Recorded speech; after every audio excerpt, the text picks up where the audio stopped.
My little plan is to see about if I can reinstall the radio that actually came with the vehicle. That wiring back there, that's a... Oh, in the fuck all I can't reach. Just about to see it. I might try and put an arrow on it. Mess. That's what originally behind here. Now simple is you got your earth, you got your power, and you got your memory, so another live. So when you turn your radio on, you don't lose all your channel settings and base equalizer setting, that sort of stuff. So that's them 3 wires aside.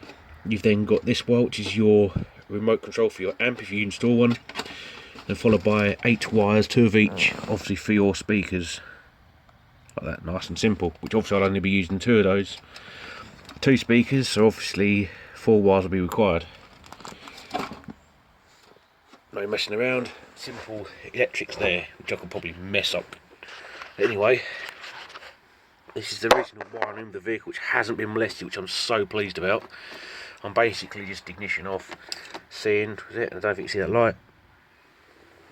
Ooh, you probably can't see it actually. That light's on, which means this is live. So that's there. It's my permanent live. And I'm going to basically find out what my live is when I turn ignition on, and then see if I can get the radio to actually fire up on its own. And this is very for testing purposes only. Ignition on. Oh, yep, there we go. We'll just set it to any old thing to it. Oh. There was an explosion. Right, okay. I'll set that one to number 2. So I'm trying to set a few little radio stations and then basically turn it off to see if it actually remembers it. See if it does, and I know what wires are what. Oh, it's still live. That's a good sign. Oh, you start it up. Bingo. I'm a genius. I'll put it there just to... So yeah, get me for all your radio wiring in needs. Obviously I won't leave it like this. I'll try and do something so it's a bit neater. But simple, it actually works. That's a good sign. So we're going to have a little go at putting the radio in. This is what I meant by the mess of wires that whoever has done. So yeah, I don't know what electrical tape or professional. It then goes into this abomination. I might be able to use some of it. A few bits and pieces, but probably not actually. But yeah. I'm going to try and see about making something out of all this. Wish me luck. So obviously I want to use actual connectors so it's not actually messing up this loom, because I don't like chopping stuff off.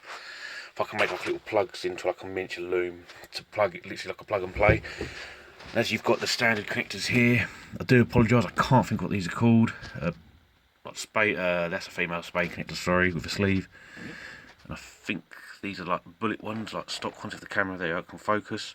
And obviously as I've got spades in here and some bullets, I want to try and see if I can find any lives with that bunch of wire in there, because this bunch here, I've got them down, but they're lovely. I've got a bit of live there. Now I don't know if it's an ignition live.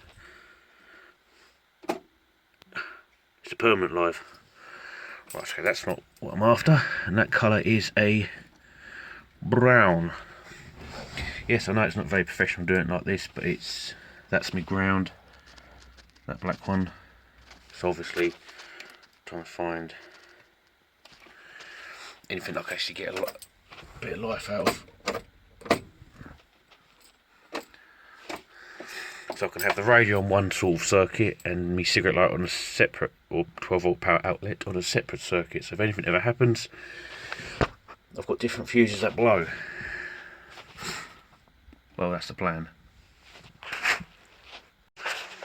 So just going through the loom, trying each one with the ignition on, and waiting for the little light to turn on. Actually, I'll do this with the light off. Let's actually do it so it's... I don't really... That'll work. So I've tried it in this one. Yay, it works. Right, so I've got a new ignition live, which is handy, so I'll be putting that into a system for the lighter. I could do the radio actually, because this system is actually off the... What I'll actually do, I'll get some, pull the fuse out. Right. Oh God. So the top one is my fuse. So if I pull that out,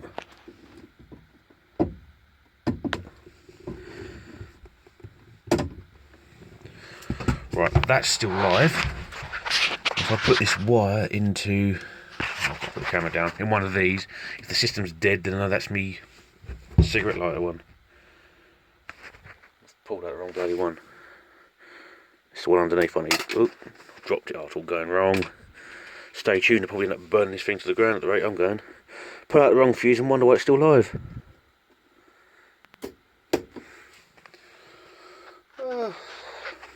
Underneath I need. Oh, not a very sensible way of doing this.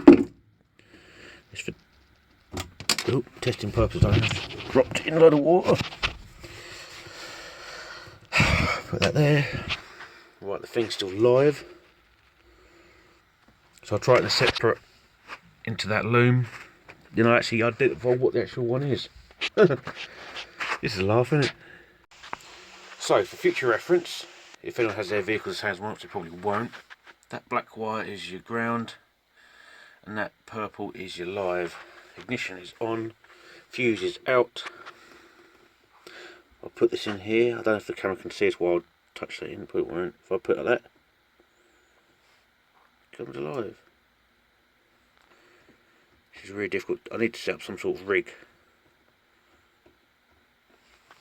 But that is the correct fuse for cigarette lighter, so that will be the cigarette lighter. And basically, fuck on from there. So I've just done this, made a quick little note of the spade ones. So this wiring actually is the permanent. The purple one obviously is going to be permanent live, so it's live with ignition off. The green is live only when ignition's on, so it's ignition live. Red and white, I've got no idea what that is. Kiki, and the black is ground. That's supposed to be the ground symbol, but that's a terrible one of it. But that's obviously, these ones now done. Now I'll try and do these. All I need realistically is just a live and a ground for it, and I'm happy. And I believe this white one's an ignition live, and I think the brown is a permanent live. The rest I've got no idea what they are. They're probably for like if it's a Westworld spec stuff, whatever it is. Because obviously the aircon one's a horrible block thing that comes down here, but being the poverty spec. Right, so I've just done the wires because obviously all we need is power in and out for there.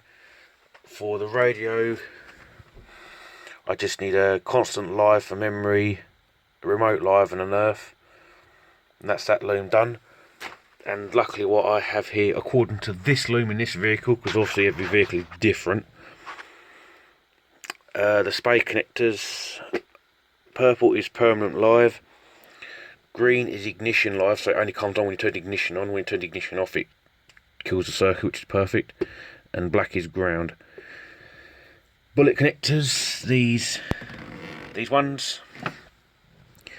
Brown is permanent live, white is ignition live, so same again, it's off when ignition is off. When you turn ignition on, the system is actually on. And the black is ground. Now obviously normally brown would be alive anyway and black would be ground, but obviously with Land Rovers they could mean anything. So unfortunately I have to sort of test it the way I've done it, a little bit. You know, so you've got in here, you've got the live and the earth. This has a little light on it, which is nice and handy, so I can actually see the second it has live going to it. Little long-winded for me to do, but it's, if it gets me proper results, and I'm happy. But I'm happy with how that is, so I will be making up a neat way, like that, of connecting it to that sort of loom, so it's literally like a plug and play. So if there's anything wrong with the system, I can just unplug it, and the stock loom will be left like that, unharmed. Right, let's get on with it. I don't know if I won't be able to film me doing it because I can't actually hold my camera while I'm doing it. It is really difficult. But what would be nice if I could feed the speaker wires actually through here, going across, rather than just have it like someone's done it like that, because it's a bit lazy. But anything's possible, it just takes a little bit more time. Obviously, we want to actually be a decent install, have the wires going through behind here. Also have to get the cover for the wiper arm out, which reveals the condition of the actual bulkhead. Now, I haven't actually cleaned this. This is the original bulkhead. I'll be honest with you, I wasn't sure what I was expecting behind here, but it is.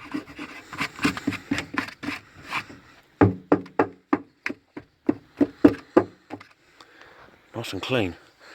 It's not all rusted up. Bearing in mind this is 1989 model.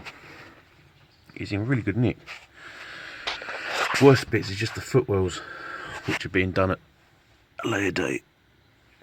So yeah, put the wire through there, so it come out through there. Job done. Obviously it's going to be difficult to feed that through there, so electrical tape, and hopefully I can feed it like this until it gets stuck. Oh, no. Oh my god, we might actually get it on camera and it working. Oh, no, stuck. Oh, look, bloody hell, so that actually worked. Oh, well, one side down, one to go. And finally, after one almighty struggle, I have left speaker, right speaker, and aerial actually behind the trim where they should be, instead of just dumped over the side. The left speaker, when I got it, the wire was actually going across here, well, tucked under here really, just going across. But I don't like stuff like that, I like it done neatly. Had to take all this apart. That was actually already broken, because I wondered why it's like a black line, but it's not actually a black line, it's a bloody crack. So I'm not too happy about. But sort that later on. Obviously I'll finish putting this back together. Might change these dim ass lights out because you can't see a thing out of them. For LEDs, give this a clean up as much as I can to get all that dust, mud and whatnot out of there. It'll be good to go. We'll hopefully be able to put it all back together tonight, but if not I'll have to continue it tomorrow. But I'm quite ahead as further than I thought. I'm happy about. Right, so it's the next day. I've just looked up what my speaker wires are, because I've had my two front speakers. Wires are in all nice ish. That's me papered, write down what the actual positive and negatives are on the speakers. Common sense, I'll be doing red as positive and black as negative to make it easier this end. Wire these all in, put the stereo in, then actually continue putting the speaker in properly, and I'll be checking that wiring behind that one. That's just from clearing up behind here where it's all dusty, the clog and mud and whatnot.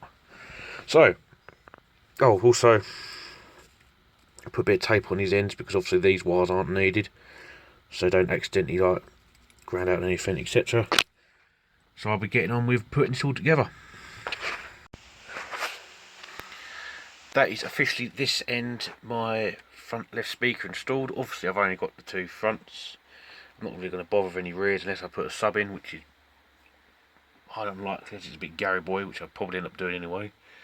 But yeah, do this again for the right speaker. Then wiring wise, it's basically just put the trims in, wire the stereo in, and job done. Then start the speakers. That's pretty much this end done, although it actually looks quite messy. It is neat. Obviously, I'll take the correct wires up together so it's a bit neater and everything's actually out of the way. But that's pretty much this end done. Quick little plug into the radio, make sure it actually works, and then do the final install. That's the surrounding with the wiring in. Also got to screw it in properly, like that. But that's pretty much how it's going to go, which is actually neater than I thought. The good thing is, as it's a short single DIN, then wires won't be super crushed behind it. Because obviously when it sits in, it will sit probably about there. So yeah, nice and handy. Obviously before I push it back in home, make sure it works, which is good.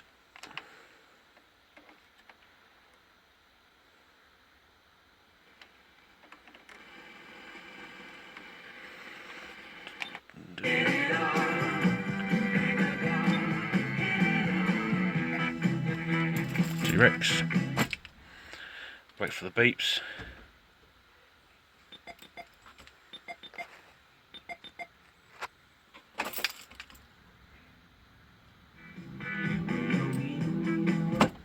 That's good to go.